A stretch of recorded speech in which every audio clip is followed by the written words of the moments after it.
Good morning. We're here today to announce 3 separate cases highlighting the ongoing threat posed by Chinese economic espionage and research theft in the United States.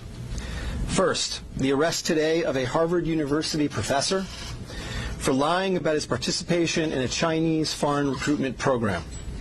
Second, this morning we have unsealed a separate indictment of a Chinese national working as a scientific researcher at Boston University who failed to mention on her visa application that she is also a lieutenant with the People's Liberation Army. Finally, this office has indicted another Chinese national for trying to smuggle vials of biological material out of the United States to China and lying about it to federal investigators. That defendant, whose entry to the United States had been sponsored by Harvard University, was a cancer researcher at a lab at the Beth Israel Deaconess Medical Center.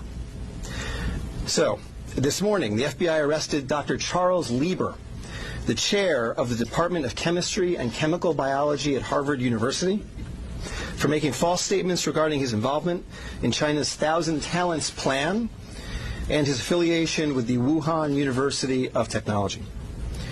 The complaint alleges that Dr. Lieber signed a contract with the Chinese university in Wuhan and was paid up to $50,000 per month, plus up to $158,000 in living expenses, and awarded more than $1.5 million to set up a research lab at the Chinese school and work there on researching nanotechnology. Lieber also joined China's Thousand Talents Plan, according to the complaint, a Chinese government-run program designed to entice scientists and researchers in the United States to share their research expertise with China.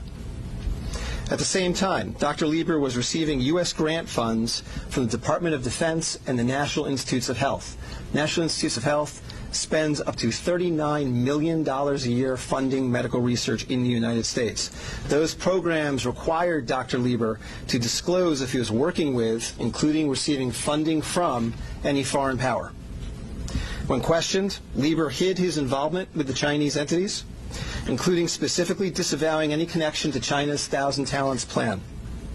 Meanwhile, based on the complaint, it appears that China paid Lieber hundreds of thousands of dollars over the years for